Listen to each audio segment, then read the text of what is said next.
Hello everyone की खबर आपनालोकर आशा राखिছো आपनालोक সকলো ভালে আছে আৰু সুস্থ আছে লকডাউন এতিয়া গুৱাহাটীত আকৌ দি দিছে আৰু আমাৰ ইয়াতো আপোনাৰ গধূলি 7টা বজাৰ পৰাই আপোনাৰ কাৰফিউ দিছে কিন্তু 7টা বজালৈকে কোনো আমাৰ ইয়াতে থকা নাই মই দেখিছো প্ৰায় দোকান পোহাৰ বিলাক 5টাতে বন্ধ হৈ গৈছে সো মই আপোনালোক সকলোকে ৰিকুৱেষ্ট কৰিম যে পৰাপক্ষত ঘৰৰ ভিতৰতে থাকক দৰকাৰ যদি নহয় তেন্তে বাহিৰলৈ নাযাব আৰু যদি বাহিৰলৈ ওলাই যায় তেন্তে মাস্ক পৰিধান কৰিব আৰু স্যানিটাইজাৰ লগত ৰাখিব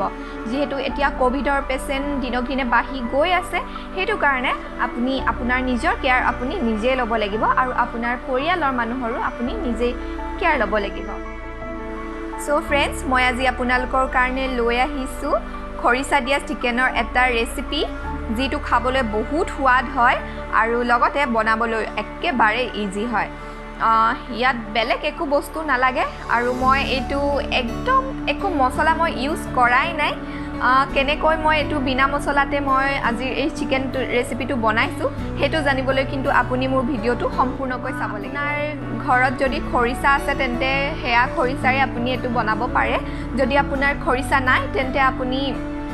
দোকানৰ পৰাও ল'ব পাৰে আজিকালি পেকেটত পায় খৰিচা কিন্তু দোকানৰ খৰিচাটোতকৈ আপুনি নিজে বনোৱা খৰিচাটো বেছি বলক তেন্তে দেৰি নকৰি আজি এই ভিডিওটো ষ্টাৰ্ট কৰো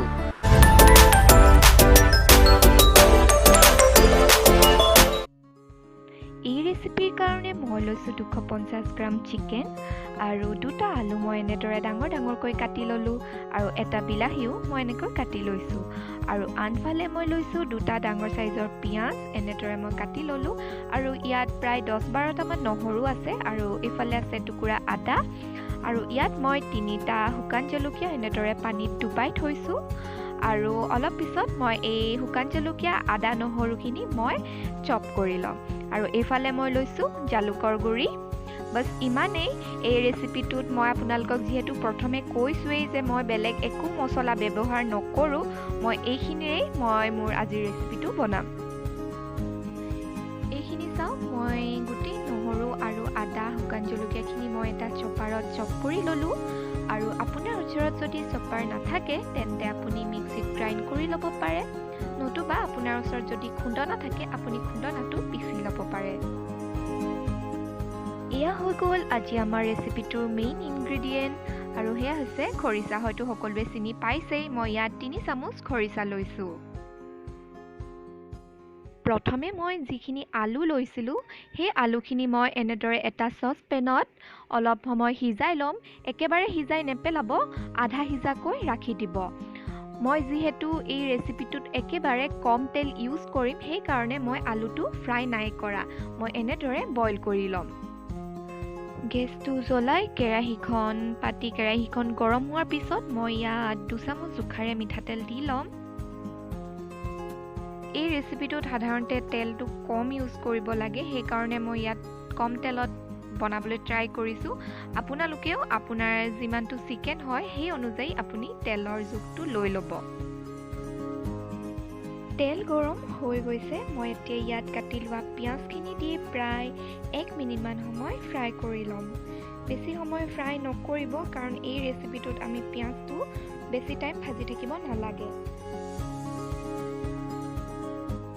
1 মিনিট পিয়াজখিনি ভজা হৈ গৈছে মই এতিয়া ইয়াত যিখিনি শুকান জলকীয়া আদা নহৰু মই চপ কৰি লৈছিলো সেইখিনিৰ আধা দি লম আৰু আধা মই পিছত দিবলৈ ৰাখি থম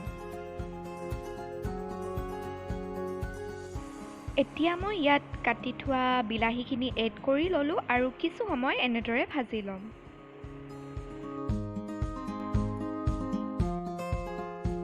চিকেনখিনি দি লম এতিয়া আৰু চিকেনখিনি দিয়াৰ পিছত ভালদৰে মিক্স কৰি মই প্ৰায় 2 মিনিট মান সময় ভাজি লম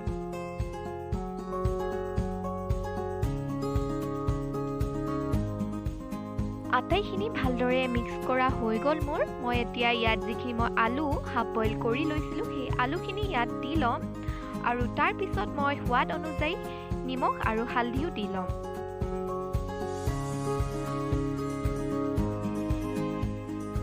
হালধিৰ পৰিমাণটো দিওঁতে একেবাৰে কমাই দিব জাস্ট অলপ দিব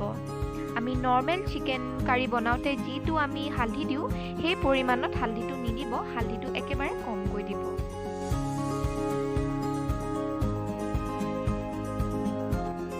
আটাইখিনি মই এতিয়া ভালদৰে মিক্স কৰি ল'ম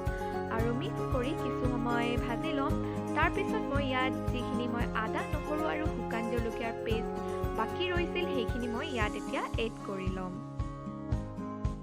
আদা, নহৰু আৰু শুকান জলকীয়াৰ পেষ্টটো দিয়াৰ পিছত মই আটাইখিনি ভালদৰে মিক্স কৰি ল'লোঁ আৰু তাৰপিছত মই ইয়াত ঢাকোন দি 5 মিনিটৰ কাৰণে সিজিবলৈ ৰাখি দিলোঁ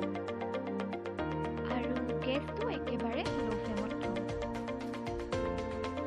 5 মিনিট হৈ গৈছে আৰু এয়া চাওক মোৰ চিকেনখিনি, আৰু গেছটো মই ল' ফ্লেমৰ পৰা অলপ মিডিয়াম ফ্লেমলৈ আনি ল'লোঁ। মই এতিয়া ইয়াত এড কৰিছোঁ অলপমান লাল মিৰ্চ পাউডাৰ। এইটো অপশ্যনেল হয়, আপুনি যদি জ্বলা নাখায় তেন্তে এইটো নিদিলেও কোনো কথা নাই। আটাইখিনি ভালদৰে মিক্স কৰা হৈ গৈছে। মই এতিয়া ইয়াত অলপমান জালুকৰ গুড়ি ছটিয়াই ল'ম। জালুকৰ গুড়িটো দিয়াৰ পিছত মই গেছটো মিডিয়াম ফ্লেমৰ পৰা আকৌ ল' ফ্লেমলৈ আনি দিম। আকৌ ভালদৰে আটাইখিনি মিক্স কৰি ল'ম আৰু মিক্স কৰাৰ পিছত পুনৰ মই ঢাকোন দি 5 মিনিটৰ কাৰণে এইখিনি সিজিবলৈ ৰাখি দিম।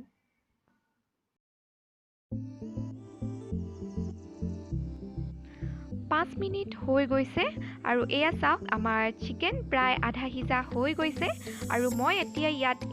এড কৰিম আমাৰ আজিৰ ৰেচিপিৰ মেইন ইনগ্ৰেডিয়েণ্ট খৰিচা টেঙা। খৰিচাখিনি দিয়াৰ পিছত আপুনি আটাইখিনি হেতাৰে পুনৰ ভালদৰে মিক্স কৰি ল'ব। আপোনালোকে হয়তো অলৰেডি গম পাইছে যে মই ইয়াত কোনো ধৰণৰ মছলা ইউজ নাই কৰা,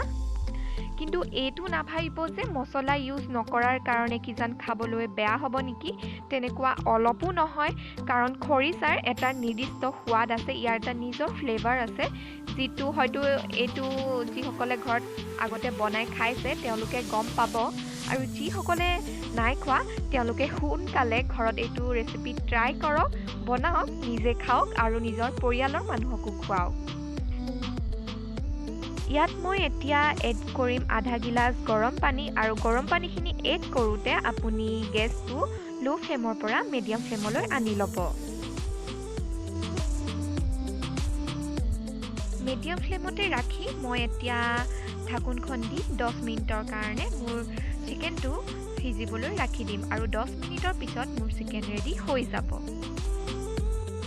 10 মিনিটৰ পিছত এয়া চাওক আমাৰ চিকেনটো ধুনীয়াকৈ সিজি ৰেডি হৈ গৈছে আৰু খৰিচা টেঙাৰ এটা বৰ ধুনীয়া স্মেলো আহি আছে। আৰু এতিয়া মই গেছটো অফ কৰি দিম।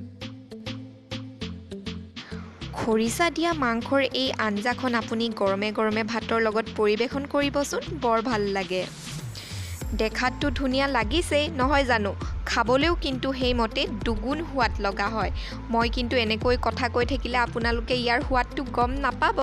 নিজে ঘৰত বনাই খাই চালেহে গম পাব। চ' ফ্ৰেণ্ডছ, এয়াই আছিল আজিৰ মোৰ খৰিচা দিয়া চিকেন। আশা ৰাখিছোঁ আপোনালোকে মোৰ ভিডিঅ'টো চাই ভাল পালে, আৰু যদি ভাল পাইছে তেন্তে এটা লাইক কৰি দিব আৰু আপোনাৰ ফ্ৰেণ্ডছৰ লগত আৰু আপোনাৰ ফেমিলি মেম্বাৰ লগত মোৰ ভিডিঅ'টো শ্বেয়াৰ কৰি দিব। খৰিচা দিয়া এই চিকেনটো টেষ্টি হোৱাৰ লগতে আমাৰ স্বাস্থ্যৰ কাৰণেও বহুত হেল্ডি হয়, গতিকে পলম নকৰি জল্দি জল্দি ঘৰত বনাওক, নিজেও খাওক আৰু নিজৰ আপোনজনকো খুৱাওক।